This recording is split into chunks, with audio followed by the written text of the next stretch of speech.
game console. Hello everybody and welcome back to the channel. Sorry I didn't... That's gonna be a problem. We'll just leave it there. Sorry I didn't upload last week. Yeah, I got busy. Stuff started happening again, with the hurricane being over and everything kind of going back to normal. It was sort of a, busy week, so I didn't get a chance to make a video last week. And I changed the video I wanted to do this week about 50 times, and this is how we ended up doing this video. So yeah, game consoles. We love them. We sometimes hate them, but we mostly love them. I did a video talking about every single Nintendo console and ranking them. That video was fun, I like to say, and didn't take that much effort, which is why we're doing this today, because I ran out of time. And yeah, and I thought it was a pretty good video, despite it being, not the most researched video on the planet. But yeah, I decided to do that for not only the Sony consoles, but also the Sega and the Xbox consoles as well. Now you may be asking, well, Jake, why did you, mix three when you gave Nintendo its own video? Well, and the reason for that was because Sega and Xbox, I don't think really warrant their own ranking video unless we were talking about variants, and I don't really like doing that. I like talking about platforms, or I like talking about variants. We'll do a console variant video one day, but for now, we'll just do... right now, I really just want to talk about platforms. Yeah, so I don't feel like there's enough, and I probably could have done a combined Sega and Microsoft one, since Microsoft, as I alluded to in a video 2 weeks ago, Microsoft sort of is the continuation of Sega in a way.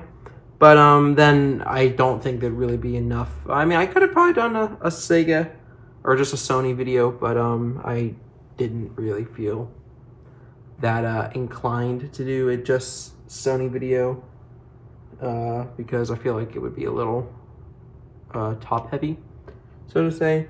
So instead, we're going to rank the other three console manufacturers, and we're going to do the same rules as last time.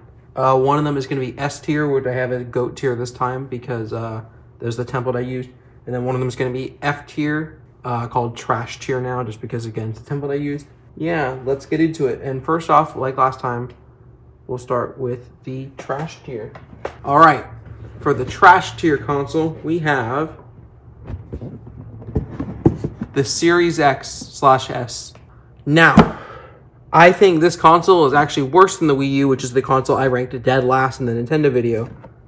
Meaning that objectively, or at least by the list, I think, this would be the worst console I own, and, of all the four major manufacturers, the worst console of all time. Now, why do I think this? Well, I don't think it's a bad console. I'm rating it trash tier because I need something to be at the bottom end. I like to do these scales relatively. I don't like to say, well, objectively they're all pretty decent, because then nothing would ever be at the bottom. So it's a little hard to have that opinion. You basically end up with a bunch of C's and B's and maybe a few D's and almost no trash tiers. So, by the list rules, I need to give something trash tier, and I do think this is worse than the Wii U. So yeah, I would say this is probably, of them, the worst console. And now, why do I think this? Well, I think this console generation has been a little bit rough on its own, and I talked about it in the PS5 video, and I've started to like the PS5 more, and you'll see that based on the ranking I give. But even though I came around to going, to use my PS5 more over my PC, because I've started becoming more of a console guy, which, I still play certain games on PC, mostly shooting games, strategy games, and, other, like, multiplayer games I play with my friends on PCs, because that's what most of them are. And simulation games, of course. But, I've, more or less, like, my single-player, non-shooter games, I've, basically gone back to console. But most of the time I'm playing on PS5, I'm not playing on Xbox, even though there's certain scenarios where I may. But most likely, if I'm playing a game on Xbox, it's not because it's better than the PS5 version. It's probably because it's cheaper than the PS5 version. And you know what? For multi-platform games, they're basically the same hardware, so it doesn't really matter that much. But for multi-platform games, you don't take much of a hit, and in some cases, it's better with Game Pass and it's cheaper.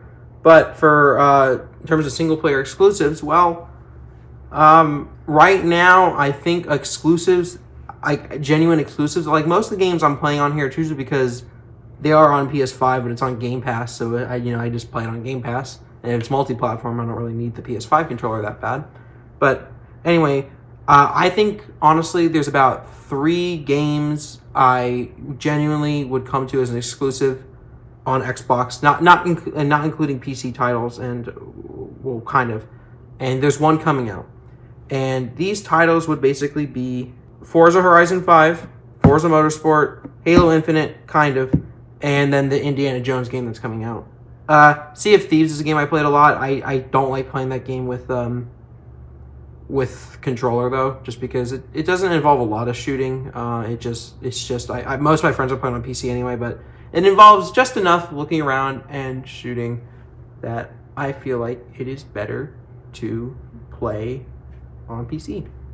But not including PC into this whole scenario, which I think is important to discuss. I still don't feel like there's much of a reason to go buy one other than Game Pass. It's about the one saving grace this thing has, and that's Game Pass. Because, well, honestly, besides the games I've mentioned, and I'm trying to keep this to games that are in this generation. So basically, games since December of 2020. It's basically been 2 Forza games, Halo Infinite, and the Indiana Jones games are coming out. I haven't really felt compelled to use this thing very much. Now, that's basically the entire reason I ranked it so low. I'm not going to say, well, you can play the games on PC, because PC is expensive. Even if you're playing ROG Ally, you're not going to get as good performance on ROG Ally as you are in here, or some other console, some other PC handheld. So, yeah, excluding PC, I just don't feel like it's really worth it. And if you do have a PC, well, why would you get this? Because most of the games that are exclusive are on PC. So I don't know. That's why I think objectively this is the worst console, because there's just not much of a reason to use it. Now, again, I've used it for certain things, like I started playing the new Star Wars open world game on it because, well, I got cheaper Ubisoft Connect, or Uplay, whatever the hell it's called, on Xbox. So it's a multi-platform game. It doesn't play better on PlayStation than it does on Xbox, so I may as well just play it on Xbox where it's cheaper. And I don't dislike using it. I don't like I'm using the Xbox, but I just don't feel much of a reason to turn this thing on, especially when my PlayStation 5 is right next to it. But hopefully that will change. I'm hoping that the Indiana Jones game, I think, is going to be really good. So this buddy will be getting quite a bit of use. But I just remembered something. The Indiana Jones game is coming out on PS5 a few months after release. Now, I'm going to be playing it day one on Game Pass, so even if it was the same day, I'd still play it on Xbox because of Game Pass. But there's, if you don't own an Xbox, it's not gonna go get you to buy an Xbox, but it will be a timed exclusive, I guess. So I'll be playing on Xbox. But I just don't have much of a reason to use it. And while I don't dislike this thing at all, and I mostly don't regret buying it, I just it definitely deserves to be at the bottom of the list. This one wasn't even really that much of a thinker, to tell you the truth. So we'll move on to the D-tier system. And this D-tiered system is the Sega Saturn. I came very close to naming this console C-tier, and we were going to have no D-tier systems. But there's a reason I changed my mind. And that is because I ranked the N64 in the last video D-tier. And I do think to myself, well, is this console better than the N64? Maybe specs-wise, but games-wise, no, it's not. And do I feel like I was wrong to put the N64 in D-tier? No. So I felt like this only really made sense to go into D-tier. But again, this is a console I do like. And I think I've sort of, thought about Sega recently again. with the last video, and I do think they are kind of going the way of Microsoft, and I'll kind of, you know, touch on that a little bit again. But I noticed that Sega really is really an arcade company at its heart, and you know, they're still making arcade games. They may even make arcade games for Nintendo sometimes.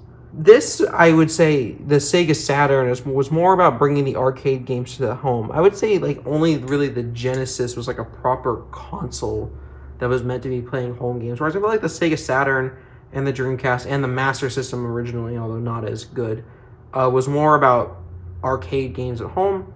And that comes with the Sega Saturn. I don't feel like there's as many like single-player, non-arcade game Sega Saturn games. And, you know, that kind of... I have 2 Sega Saturn games. Oh, no, I have 3. I have 3 Sega Saturn games, honestly, because they're expensive. And all 3 of them are arcade games. I have Daytona USA, Street Fighter Alpha 2, and Virtua Fighter 2, which is... I have a Japanese copy of Virtua Fighter 2. And, honestly, I like all those games, but, like, well...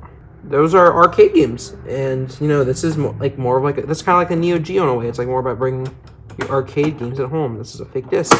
This may sound stupid, but no mainline Sonic game, I feel like, really hurt this console, as well as, you know, just lack of third-party support. But you know, I just feel like I do want to say good things about it. I do like the games. I do like a lot of the games on the Sega Saturn, but it's just like. I don't know. I just don't feel like there's any like super killer version of this game. Like Sega Saturn's not a cheap system. Like back in 2018 or 2019, about this, it was like already $100. Meaning, you know, with inflation, this is gonna be worth more than that. So yeah, and technically you're playing ported arcade games, so you'd almost just be better off playing with an emulator. But I know there's a lot of people that don't like emulators. You may want to play with original hardware, so you can go with the Saturn here. But yeah, I don't know. I just don't feel like there's like a really giant like killer app for the Saturn. I may be mistaken, but you know, I'm not saying there's no good games for the Saturn. I can't remember what the game is called, but it's the game where you're like flying and it has that like special controller. I've heard good things about that game. I haven't played it yet though, and it's kind of expensive, so I don't know if I'll actually play it on actual hardware. But yeah, I feel like there's a lot of good arcade experiences on the Saturn, but not as many like you know, like console type games, like, you know, sit down, you put it down type thing. There's more, and I like arcade games, but it's just more. It's just, you know, you usually have other ways of playing arcade games as well. So yeah, D tier, good. I think it's an underrated console. There's definitely good games on here. Just, you know, if we're just going to start looking, you know, more objectively and historical wise, I think this is definitely a D tier console. And we're going to move on to our C tier consoles. There's 2 of them in this case.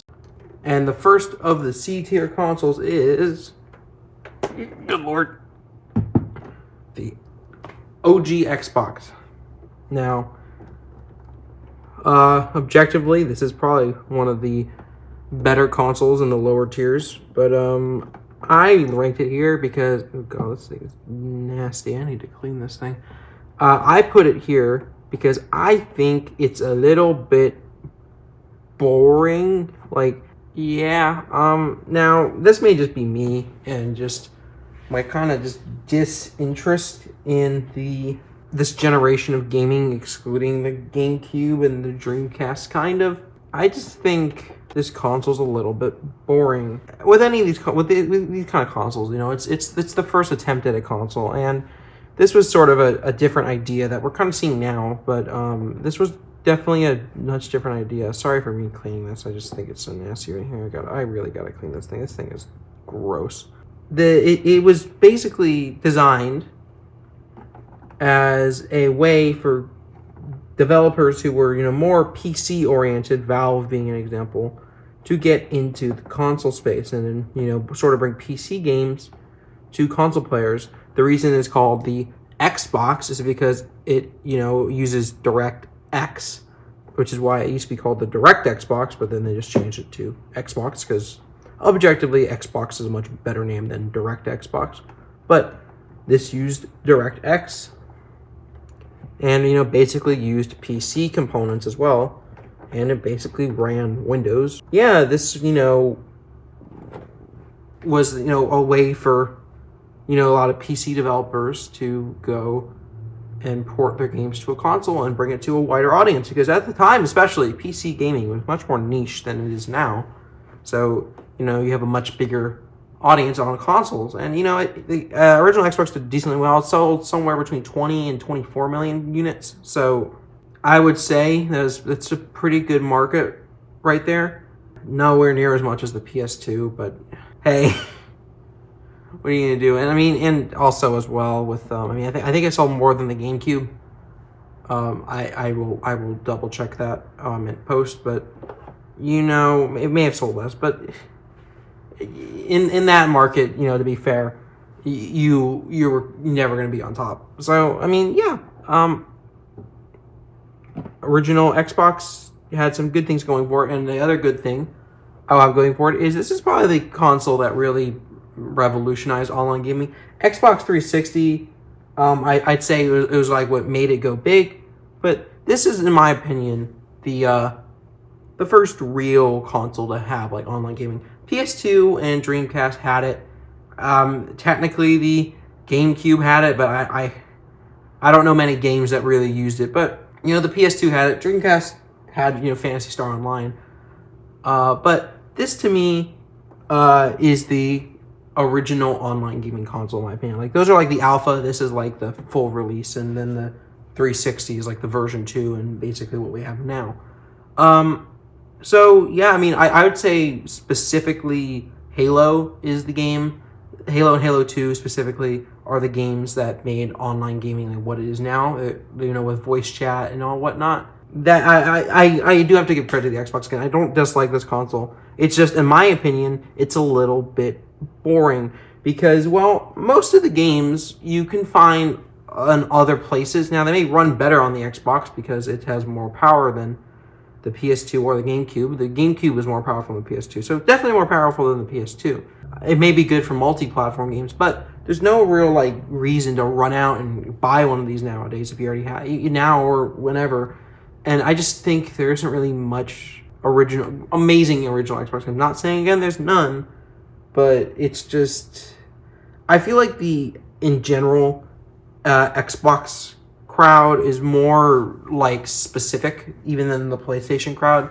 I feel like the people that like Xbox really like Xbox, and there's people that really like PlayStation, but I feel like PlayStation has much more of a casual audience to it than Xbox does now. I feel like Xbox really is only hardcore gamers, and I guess there's Game Pass, so that's sort of going for it.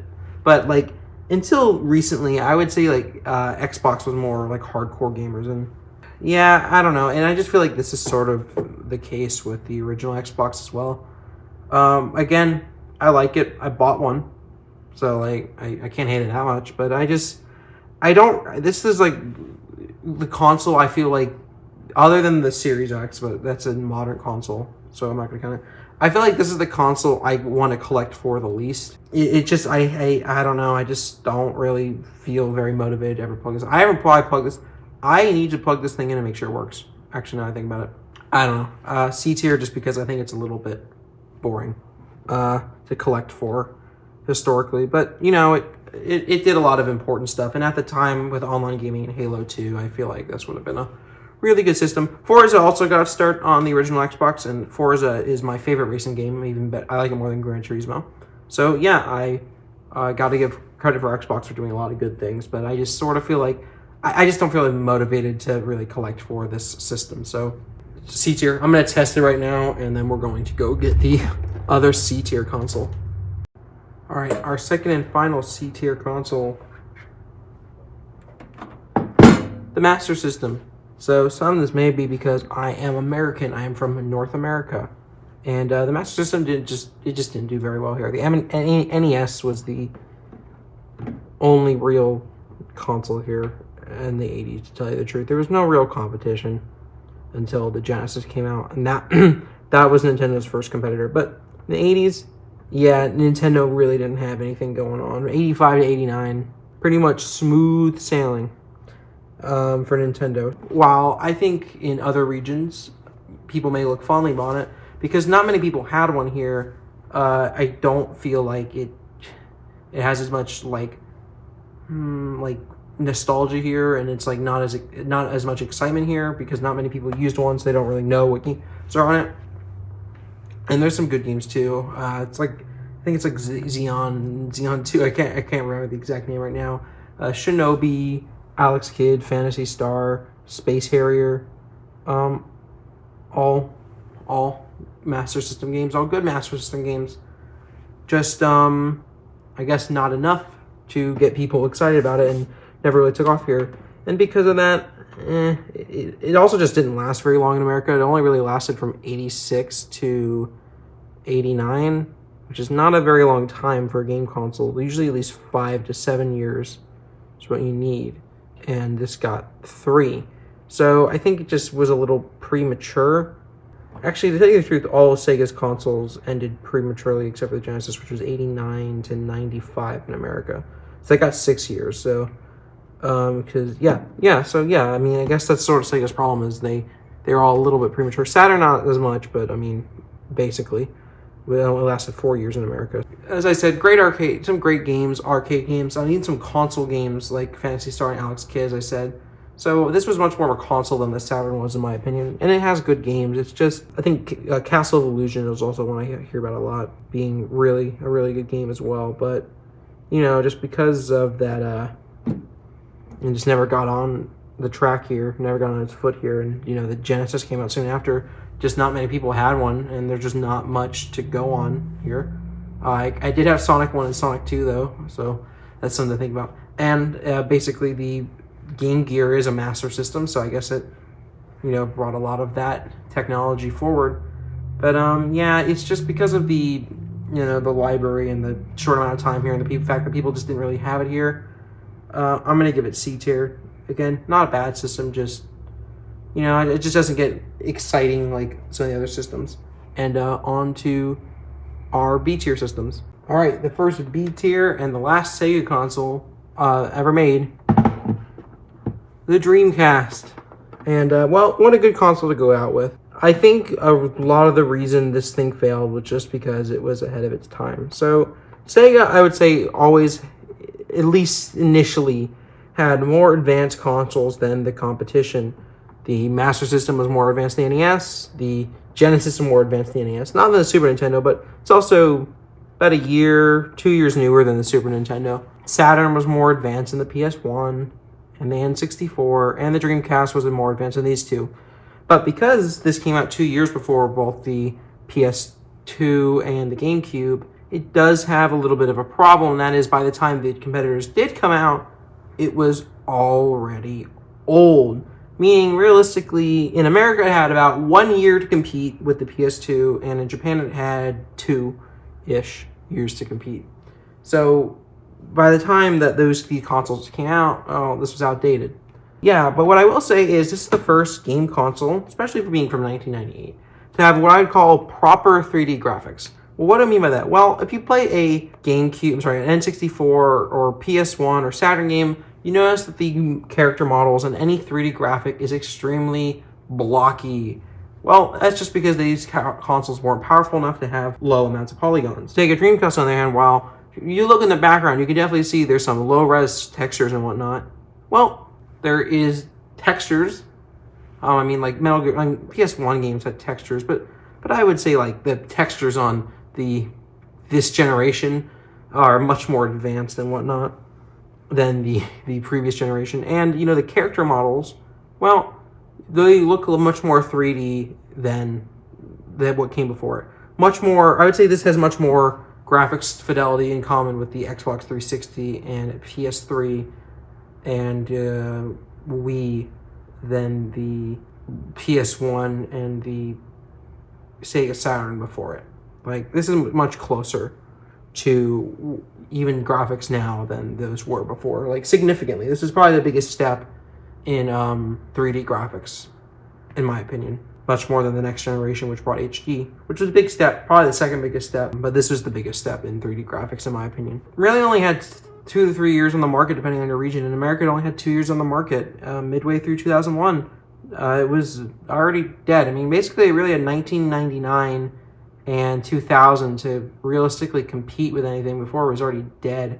And by the time the Dreamcast was coming out, well, the PS2 was going to come out and everyone knew about it. So, people just waited for the PS2. I mean, they loved the PS1, so let's wait for the PS2. They didn't like the Saturn so much, so they didn't really feel like waiting for the Dreamcast. So, yeah, it just didn't get much time. And because it didn't get much time, it just didn't really get that many games. But the games it did get are pretty good. Obviously, I have my copy of Crazy Taxi. That's an arcade game. Space Channel 5 is a good game as well. Sonic Adventure originally launched on the Dreamcast. Sonic Adventure 2 launched on the Dreamcast and the GameCube, but that was already after the Dreamcast went bye-bye. Something cool about the Dreamcast doesn't really make it better is you could kind of play some PS1 games on it, so that's pretty cool to think about. There's a thing called Bleamcast, and it had a PS1 emulator. I think they also had some other console emulator as well, but I know they had PS1 games for sure that you could play, but you had to have a special Bleamcast disc for every PS1 game, so, But, Sonic Adventure, Space Channel 5, Crazy Taxi. Phantasy Star Online was another one I was looking for. One of the first ever online games. Still even kind of online today. A lot of arcade games that were on the Dreamcast as well. Again, arcade in the home. The Sega Naomi is basically a Dreamcast with the same processor and double the RAM. Naomi 2 is a different thing almost. But I think a good console, good final console especially. But I can't really give it much more than B tier. So, on to the next B tier system. The Xbox One. Yeah, I know this is an Xbox One X. It was just smaller and easier to pick up. So that's why I grabbed it. But, the Xbox One. You may be surprised to think, well, Jake, why are you ranking this thing so high? Xbox One is kind of a failure. And it is. I talked about that last week as well. And, the video, why the Xbox One was the worst generation to lose. I got that inspiration from the video you should definitely check out. But, why am I putting this at B tier? It seems a little high. Well, to be honest, I do think this is the second best Xbox console ever made. And, well, that may not be saying much. But I think the Xbox One did genuinely... I enjoyed it when I had it. I definitely enjoyed it a lot more than the Series X and the Series S. Multi-platform games, in my opinion, when we came to the Xbox One X time and we had the Xbox One X, multi-platform games, in my opinion, were much better on the One X than the PS4 Pro. Well, because it was just more powerful. And at the time, the Xbox One X, I think, really was kind of like groundbreaking with how powerful it was. So I very much liked the Xbox One X. That's why I actually kind of have it here. I used it a lot. Had a lot of good features. It was really powerful for the time. It allowed you to play a lot of high fidelity games. And, as someone that appreciates high fidelity, I like that. But I really did genuinely enjoy a lot of games that were Xbox One games. Even if they were on PC, I'm going to count them here because most people were probably playing them on Xbox. Sea of Thieves, Forza Horizon 4, Forza Motorsport 6, Forza Horizon 3, Halo 5 Online, the campaign sucks. Master Chief Collection. I know it sounds weird, like, well, you're trying to think of these games, but hear me out. It's been a few years. Well, okay, we get the point, but you get the point. While everyone says the Xbox One has, or Xbox Series X has games, well, Xbox did have games. Quite a few good ones, I would say. Sea of Thieves probably being one of the biggest exclusives, and Forza Horizon 4 just being an overall racing game. Forza Motorsport 7 was also really good, and Forza Motorsport 6 as well. I liked Forza Motorsport 6. I have the Forza Motorsport 6 Xbox One. I just didn't want to bring it out because it's heavy. Yeah, I mean, it was genuinely, it was just a system I genuinely liked a lot. And it introduced Game Pass, and, well, I'm a big fan of Game Pass. I like the idea of having day one access to games, because when you say, well, in the long run, it's more expensive if you pay for Game Pass than if you buy the games. Yeah, but with Game Pass, this way I don't have to worry about buying a game and then not liking it and not being able to return it. Whereas with Game Pass, I can try out a game I may not even think I would like and end up liking it and try a game I thought I would like and didn't like, and then I can just delete it. It just sort of gives you like no real connection to it, and it just lets you sort of try things you wouldn't imagine you were trying before. And that's why, well, I really like it. I really like the Game Pass, and I like the Xbox One for introducing Xbox Game Pass. I had a lot of good memories on Xbox One playing games with my friends as well, so that also is it. Well, there wasn't really a lot of like single player exclusive games like PlayStation has and had with the PS4, which we'll get to in a minute. I did genuinely enjoy the Xbox One. Definitely a reason to own one, in my opinion. I think it's a really good system. Even today, the backwards compatibility also with the 360 and eventually OG Xbox games, I think also, was great. It was pretty cool as well. Giving you another reason to have one of these systems. I'd say even today for Game Pass, some of the older Game Pass games, well, they're like Halo 5 and Master Chief Collection. Well, that's a pretty good system for it. Xbox Ones are not that expensive. So yeah, if you find a good deal on Xbox One, I'd say you get a pretty good value playing it now with Xbox Cloud streaming as well and Game Pass Ultimate. So yeah, honestly, I'm gonna give it a B tier.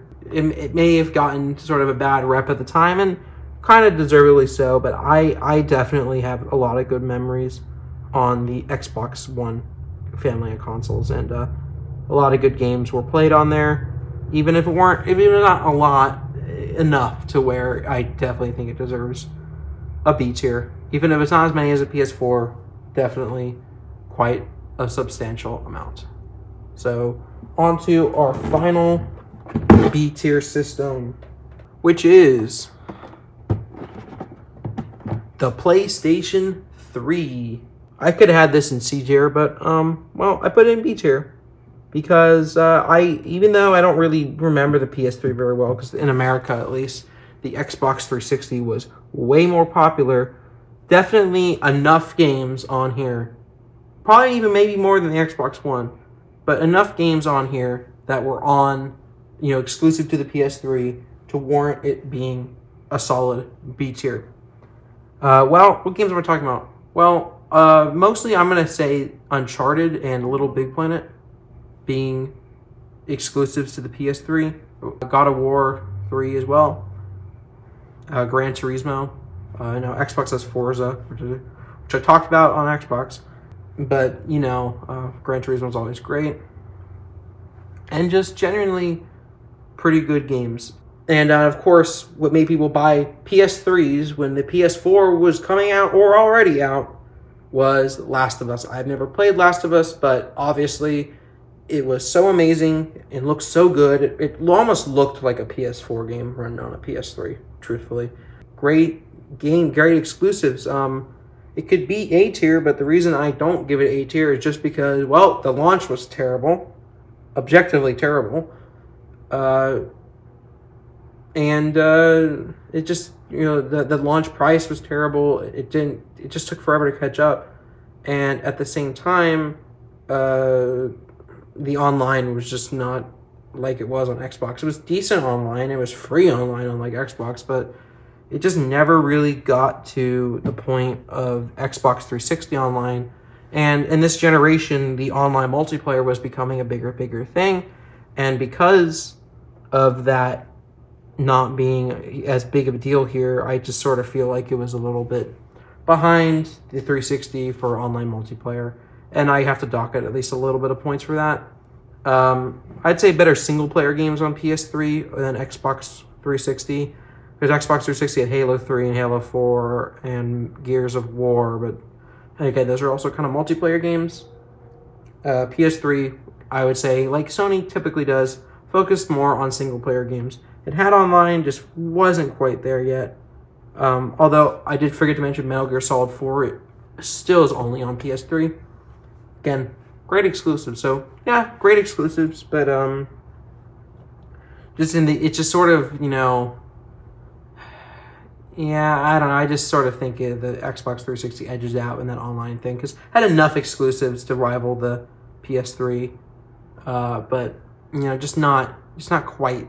The online just was not quite there, and when you think of Call of Duty, you think of it being when you think of this generation of gaming, you think of games like Call of Duty and Halo. You don't really think as much of PlayStation 3. So yeah, I don't know. Great console, really good console. Just just didn't have that online. Just didn't have that there. So B tier, high B, but a B nonetheless. And we'll move on to A tier now. All right. This console was almost B tier, but I thought about it and I changed my mind. So the PS3 officially was the worst PlayStation console on this list. But a low A tier, but nonetheless an A tier. The PS2. So I initially gave it a B tier because, well, I didn't initially think about it being that great looking back. But when I thought of maybe not so much the games themselves, but a lot of the franchises that the PS2 started and, eventually evolved into, and, not saying that those games are bad, but the franchises that the PS2 started, well, it made me change my mind. So the reason I initially put it in a B tier is because everyone says, well, it's the best-selling console of all time. And yeah, that's true. It's the best-selling console of all time because it was also the cheapest DVD player you could buy at the time. So when the PS2 launched, it could play DVDs. It uses a DVD drive. And, with most other hardware, your goal is to make money on the hardware. With game consoles, for the most part, you take the loss on the console and you make the money back with the game licensing. So because of that, and because the DVD drive was just part of a much bigger system, and they were already taking a loss on the system, the PS2 ended up being the cheapest DVD player you can get. I should have mentioned that the PS3 playing Blu-rays and it being a pretty good Blu-ray player, especially at $300 at the time when it lowered the price, was a big deal, and it eventually doing well. But the PS2 did well because, well, it was a DVD player. It was a cheap DVD player, and it played DVDs pretty good. So because of that, a lot of people bought it because, if you're going to pay, I think it was $300 at launch. So it's $300, you can get a DVD player, or you can get a DVD player that can play games. So, well, get the game console that can play DVDs. PS2. But that's why I gave it B tier initially, because I do think that distinction of it being a DVD player is important because, well, if you're a kid and you're like, well, Mom, if you're going to get a DVD player, can we just get the PS2? Because the PS2 plays DVDs and it's cheaper. And that probably got a lot of kids a game console, which is, a good thing. It's a good thing that it was many kids' first game console because it played DVDs. So I'm not saying that I think it's a bad thing. I think it's a good thing, but it does inflate that number a bit because of that multifunction. The Xbox could also play DVDs, but not out of the box. You had to buy this stupid adapter thing. I don't know why, but yeah. Anyway, but I did start thinking about some of the games and franchises that spawned on PS2. Some iconic Sony franchises, for example. So obviously Gran Turismo was a big PS2 game, or Gran Turismo 3 and Gran Turismo 4. But also, let's not forget, God of War started on the PlayStation 2. God of War 1 and 2 were PS2 exclusive games. We cannot forget Sly Cooper being on there. Ratchet and Clank started life on the PS2.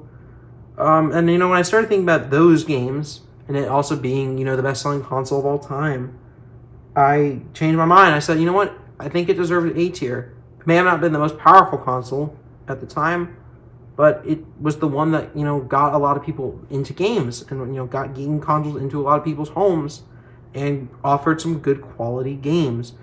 If we're not talking exclusives and we're talking multi-platform, well, this is a lot of way people would play GTA 3, Vice City, and San Andreas. So it got those games into people and into kids' hands that probably should not have played such games, but they played them anyway. So that's a thing to think about. What else can I say about the PS2? Great controller. I mean, look at a PS5 controller. I wish I had one with me. And it hasn't changed that much since the PS2 days. Backwards compatibility with PS1 games. I think besides the Xbox One and the PS3, kind of. Oh, and the Series X, as well. But besides the Xbox One and the PS3, kind of, because of the whatever. This is the first, proper backwards compatible console we've had on here, and yeah, I mean that being able to play PS1 games as well. I mean that's a big deal. I'm gonna give this one an A tier. I changed my mind. This is a good A tier console. And, well, let's go move on to the next A-tier console. The PS1. I like the PS1 quite a bit, for a few reasons. I'll start with the most shallow one. I like the way the PS1 looks. Let me take out this memory card, which is just a mod memory card. It looks so cool. There's a reason I bought that limited edition PS5 Slim when I already ordered a PS5 Pro and I couldn't get the 30th anniversary Pro. It's because, well, on top of it, me just, not being able to know if I'm going to ever get one again and not wanting to miss out on it. I got FOMO, I admit. I love the look of the original PS1 so much. I love the gray color. I love the controller. I love how perfectly boxy it is with these nice things on it. I just like it. I like the old PlayStation logo with the rainbow on it. It looks so cool. I just like the look of the PS1 so much. I don't like the look of the smaller PS1, but the original PlayStation, I think, looks awesome. I love the font as well. It's so cool. But number two, I get the most, like, how do I describe it? I feel like this console, in many ways, is very ahead of its time, but not, like, ahead of its time in the way Sega was ahead of its time, where it was, like, too ahead of its time. I feel like it's, like, ahead of its time in a pretty good way. So, on the PS1, I'm going to use Metal Gear Solid as an example. We start seeing games with full voice acting and full motion video cutscenes. And honestly, I think having like stuff like that is such, it sort of like feels ahead of its time. When you're playing Metal Gear Solid 1, it's old. It controls kind of old. But when you're just playing games like that, it just feels, like you're like, man, 1998 or whatever, when Metal Gear Solid came out. Man, this game, it looks like it's from 1998, but like the voice acting and having full motion cutscenes, if it had better graphics and better controls, this story and whatnot, it feels like a game that could be made now. I think that's a really big thing to talk about with the PS1. I like how with the PS1 over like the N64 and kind of the Saturn. See, with the N64, I feel like pretty much every game on the N64 like had to be 3D. There was like not really any 2D games on the N64, whereas the PS1 was more just not. It wasn't just focused on being the 3D technically advanced game console, which it was a technically advanced game console. It just focused on being a good game console, and there's a lot of good 2D games as well. Final Fantasy 7 is kind of 3D, but not like super advanced 3D. It's got those cool background graphics, but it's more focused on being a game. You don't really have any games like Final Fantasy 7 on the N64. You have a lot of good games on the N64. Ocarina of Time is a great N64 game that I think is somewhat modern, but not. But I feel like Nintendo was more focused on being cutting edge, or Sony was just being focused on being a good game console. Now they're being edgy, but not necessarily cutting edge. They made good games like Castlevania Symphony of the Night is a great 2D game on PlayStation 1. The Mega Man, see over there, Mega Man X4 and 5 were on the PS1. X5 is kind of, but I mean X4 I think was a pretty good game. 2D game on the PlayStation 1. And I like how like a lot of times with the 2D games, they were able to use the 3D console hardware to their advantage in some games. Like Castlevania Symphony of the Night has some cool effects. But, I don't know, I just feel like this console, like, I don't know how to describe it. It just gives off good vibes to me. And that's kind of why I like it so much. I love the way it looks. I really like the PlayStation 1. And, it turns 30 this year, which is a pretty cool accomplishment. So, yeah, A tier. It's maybe a little bit of not great reasoning, but yeah, I'm gonna have to give it that A tier. Fight me if you will, but I don't think I'm gonna get much criticism on this one. So we'll move on to the next A tier console here. All right, here we have the last Sega console on the list, the Genesis. Let's face it, this is Sega's only successful console. Arguably, Has done. We talked about it a few weeks ago, but Microsoft has overall done better in the console space than Sega ever did. Sega had one hit, and so did Microsoft with 360, but the Xbox One at least like kind of was a hit, whereas Sega never recovered after the Genesis. This is an example where Sega being on the cutting edge definitely helped it because, well, it had a 2-year head start on the Super Famicom and the Super Nintendo. And, we do have some pretty good games here. For example, Sonic. Let's just get it out of the back here. 4.5 good Sonic games.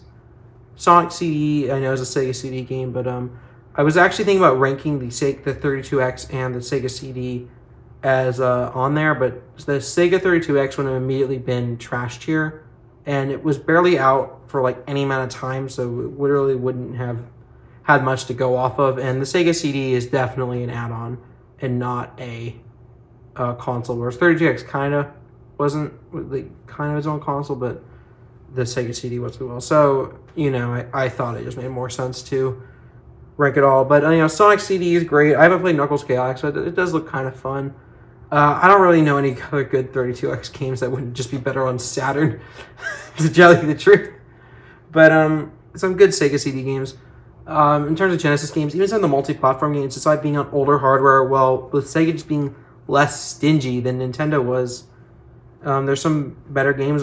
Some of the Sega Genesis version are better. Mortal Kombat, I guess fighting-wise, is better on the SNES, but who wants the blood? Well, you're playing on the Genesis. And I think, I definitely think it deserves A tier. Gunstar Heroes is also a great game. And, you start seeing some game developers that were only on Nintendo start to come onto the Genesis. Some good arcade games like Golden Axe, Altered Beast.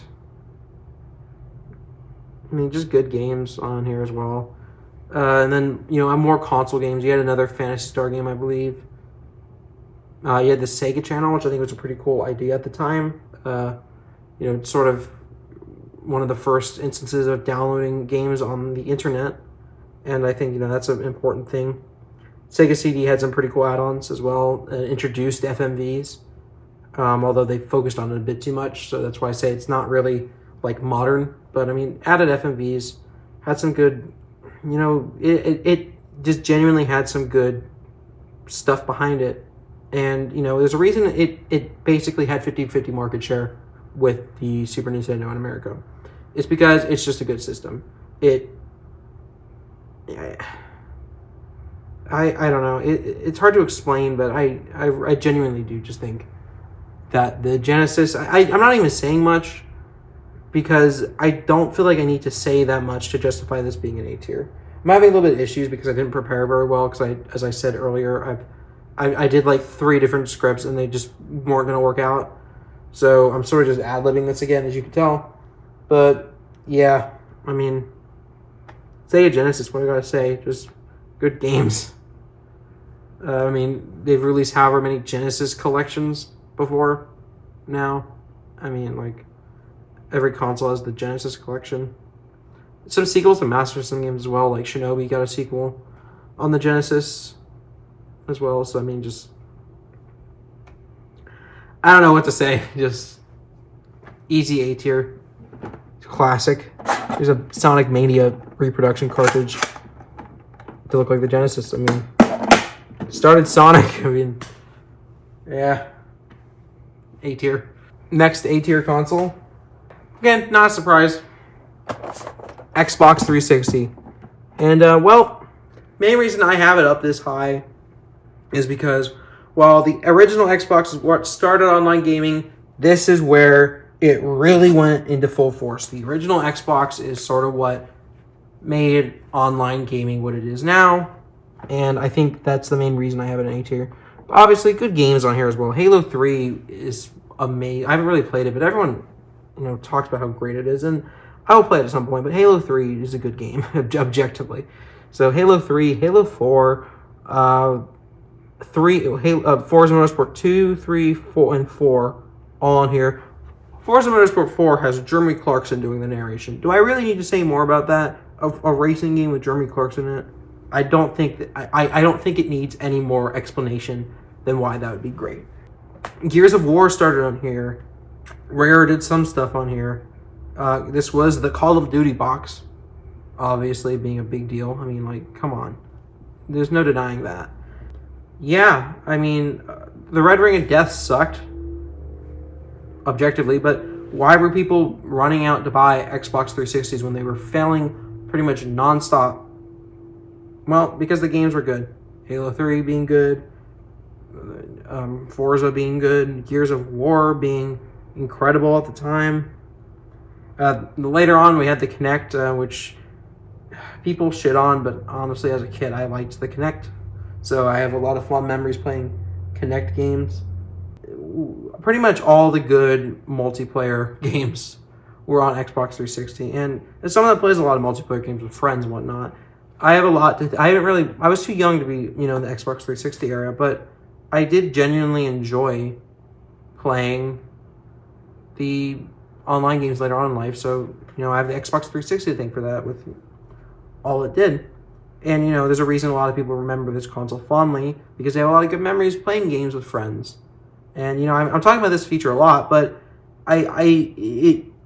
this feature alone, in my opinion, is enough to at least bring it to B tier, and then the single player games, as well as it being just, it came out a year ahead of the PS3, which kind of was a mistake, but it being a lot cheaper than the PS3, and not quite as powerful, but in reality, good enough to play most games that were multi-platform. It wasn't like break-breakingly expensive.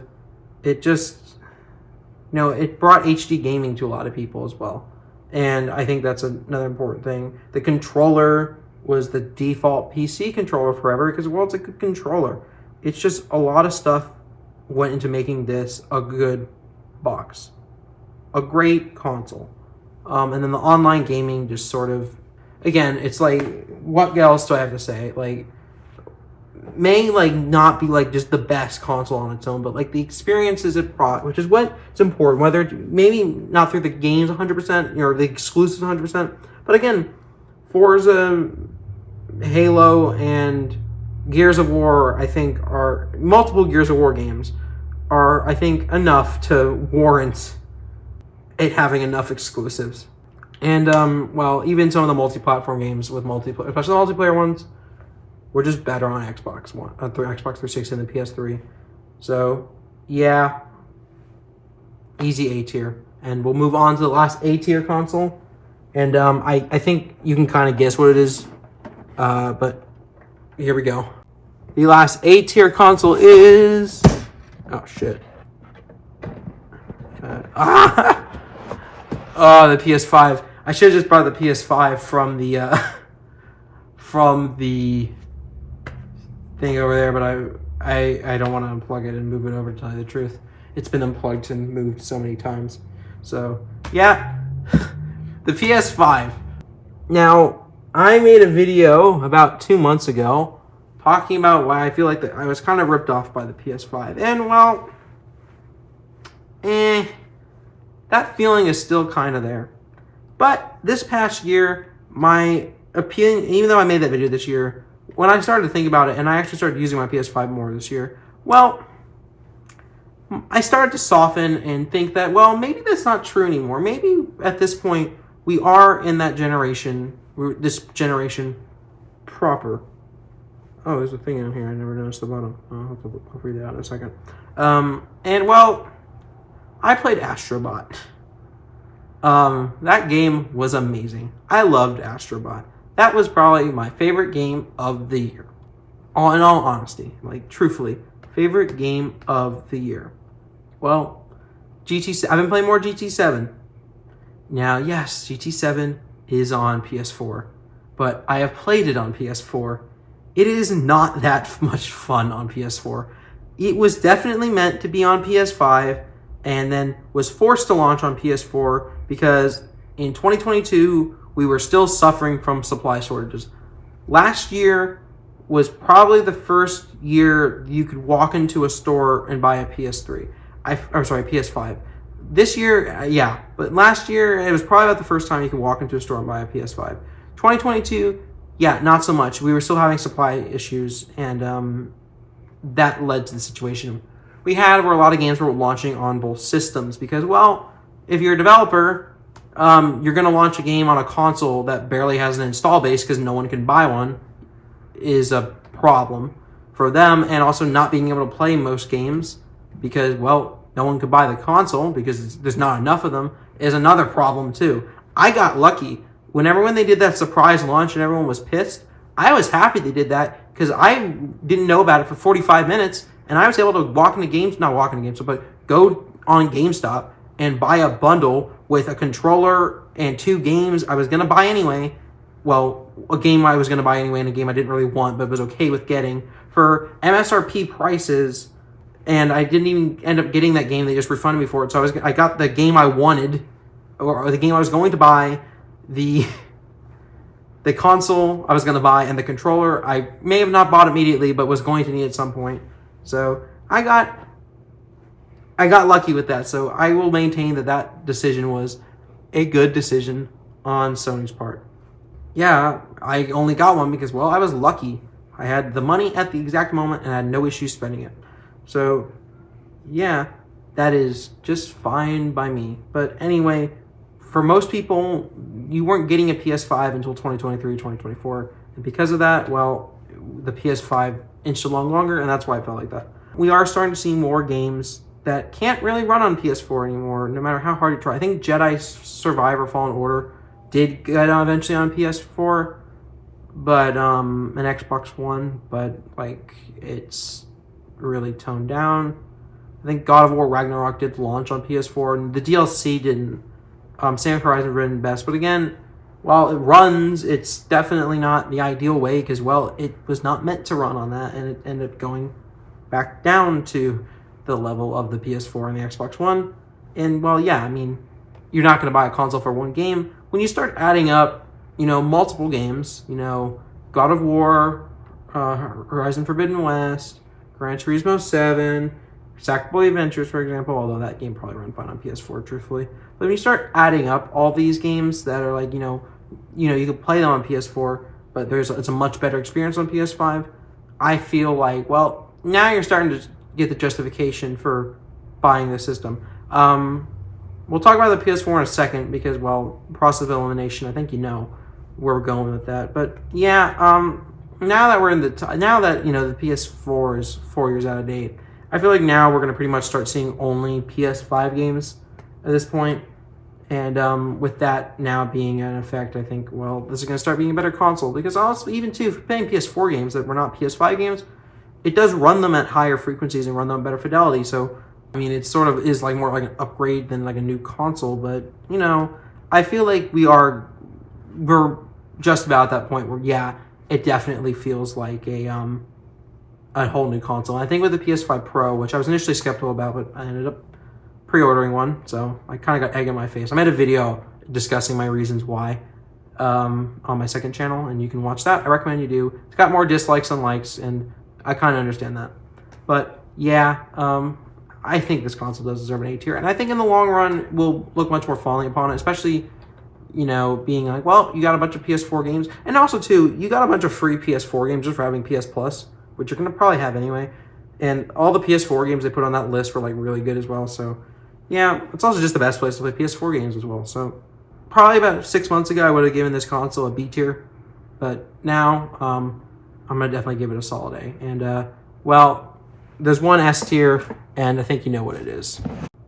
That's right, ladies and gentlemen. We have the one and only PS4. I don't have a PS4 anymore. All I have is this PS4 Pro box, so we're going to be using this. Even though I just had this whole discussion on why I think the PS5 is good, and, despite the PS4, I think some of this is nostalgia. And also, it's why I gave the Xbox One probably a little bit higher of a score than it objectively deserved. Because I feel like the last generations, the 8th generation of consoles, which would be the Switch, the PS4, and the Xbox One, were between 2016 and 2020, I would say, was probably 2019 maybe, was probably the best era of gaming. Full stop.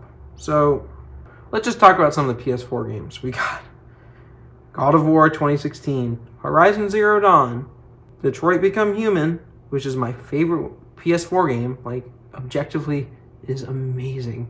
If you have not played Detroit Become Human on PS4, PS5, or PC, please play it. It's so good. It has such good replay value as well. Just please play it. But, God of War 2016, Horizon Zero Dawn, Detroit Become Human, just all these great games. Oh, Spider-Man, duh. How could I forget that? And the DLC that came with Spider-Man. Just great. I played that on PS4 Pro. Just great games we had on this system. And, I just feel like this was sort of the best. I just sort of feel like it was the best console generation. GT Sport was on here as well. And as I said, we talked about the Switch last time being S tier, and I have an issue with saying, well, which one do I like better? Do I like the PS4 better or the Switch better? I think I like the Switch ever so slightly better, but not by much. I also took a look at my PS4 games that I remembered, and Final Fantasy VII Remake was exclusive to PS4 for a while. Final Fantasy 15 was exclusive to PS4 for a while. Street Fighter 5, I think, only came out on PS4 for consoles, on PC as well, but console was only PS4. Persona 5 was exclusive to PS4 for quite a while, and Royale was as well, I think, for the whole first part of 2020. So, yeah, I mean, hey, a lot of excuses. A lot of Yakuza games, I think, were exclusive to PlayStation as well, it being those as well. So, that's more of a Japanese series, I guess. But, yeah, I feel like this one was kind of a no-brainer. I feel like this and the Switch, just with those games being God of War, Detroit Become Human, Horizon Zero Dawn. I think Bloodborne's one everyone likes that I haven't played, but I know everyone likes saying Bloodborne for PlayStation 5 or PS4. Yeah, what do you guys think? What's your all-time favorite console of these ones? Sorry, this video was kind of a mess. I thought about maybe not doing a video this week, but I kind of didn't like that idea either, so I wanted to do something this week. So, yeah. Thank you guys so much for watching. Please check out the donation link once again for Hurricane Milton and Helene relief for the United States. Donate.texassurvive65.com. Please check out my second channel. I'm going to do a video about the Nintendo Music app because, well, it's actually already be up by the time this video is up. But, I think that's a little fun topic. I did some other videos last week. I did the PS5 Pro video as well. So, yeah, please check out Tech Channel next week. I'll have the VR video done, hopefully. Video is something I may end up refilming it. But, we'll have something there. So, please check out the Tech Channel. And follow me on social media for any sort of thing. And, that's it. I'll see you guys next week for the PS5 Pro video. We're doing unboxing and first impressions, so that's going to be awesome. And I'll see you guys then. Bye-bye.